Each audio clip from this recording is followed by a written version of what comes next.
Perfect guardian में आपका स्वागत है और हम आपको बताएंगे श्राद्ध पक्ष, पितृपक्ष क्या होता है और आपका पितृदोष कैसे मिटेगा।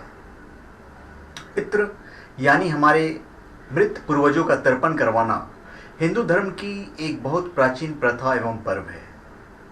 हिंदू धर्म में श्राद्ध पक्ष के 16 दिन निर्धारित किए गए हैं ताकि आप अपने पूर्वजों को याद करें और उनका तर्पण करवाकर उन्हें शांति और तृप्ति प्रदान करें, जिससे आपको उनका आशीर्वाद और सहयोग मिले। जिस माता पिता, दादा दादी, प्रपितामह, मातामही एवं अन्य बुजुर्गों के लाड़ प्यार श्रम से कमाए धन एवं इज्जत के सहारे आप सुखपूर्वक रहते हैं, तो आज जब उनका शरीर 5 तत्व में विलीन हो गया है तो आपका परम कर्तव्य बनता है कि अपने पितरों के लिए कम से कम और कुछ नहीं कर सकते हैं तो तर्पण तो कर दें। यदि आप अपने माता पिता, पितामह, परदादा आदि के प्रति असम्मान प्रकट करते हो तथा उनकी इच्छा के विरुद्ध कोई कार्य करते हो तो आपको पितृदोष झेलना ही होगा। अभी पितृदोष 2 तरह के होते हैं, वंशानुगत और अवंशानुगत।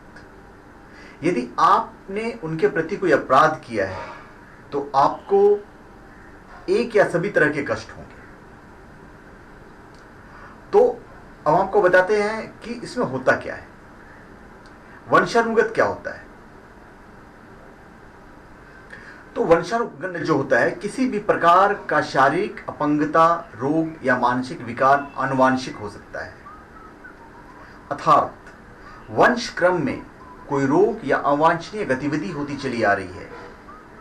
इस वंशानुगत दोष को दूर करने के लिए आयुर्वेद और अथर्ववेद में कुछ उपाय बताए गए हैं। तो आइए हम उन्हीं उपायों के ऊपर डिस्कशन करते हैं, उन्हीं उपायों के बारे में हम आपसे बात करते हैं। तो सर्वप्रथम कि उपाय क्या है जिससे कि हमारे पितृदोष मिटे, तो मैं आपको बता देने जा रहा हूं। वंशानुगत मैंने आपको बता दिया। अब अवंशानुगत। अवंशानुगत का अर्थ है कि पितृलोक के पितृ आपके धर्म कर्म से रुष्ट हैं, इसलिए उनके कारण आपके जीवन में तरह तरह के कष्ट होते रहते हैं। जैसे संतान बाधा, या तो संतान नहीं होगी, लेकिन यदि संतान है तो संतान से कष्ट बना रहता है। फिर विवाह बाधा, यदि कुल खानदान में कोई पुत्र है तो उसके विवाहित बने रहने की स्थिति उत्पन्न हो जाती है। आपका जो लड़का है उसकी जल्दी शादी नहीं होगी। यदि आपकी कोई पुत्री है तो उसकी भी शादी होने में कष्ट आते हैं। फिर स्वास्थ्य बाधा आती है।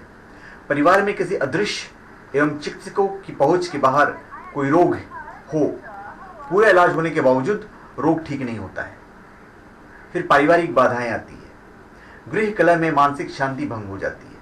पूरा परिवार बिखर जाता है। परिवार के किसी भी सदस्य की आपस में नहीं बनती है।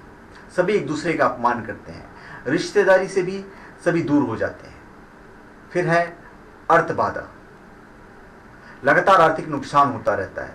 व्यक्ति का धंधा, नौकरी और कारोबार नहीं चलता है। तो पितृपक्ष के दौरान आप पंडितों को खिलाएं, गरीब लोगों को खिलाएं और उनके नाम पे खिलाएं, जो आपके माता पिता हैं, जो आपके परदादा हैं, जो दादा हैं। तो इससे आपके जो पितृपक्ष हैं वो और पितृदोष जो हैं वो दूर होंगे। तो धन्यवाद। आप हमारे चैनल पे सब्सक्राइब करें और अपने कमेंट दीजिए।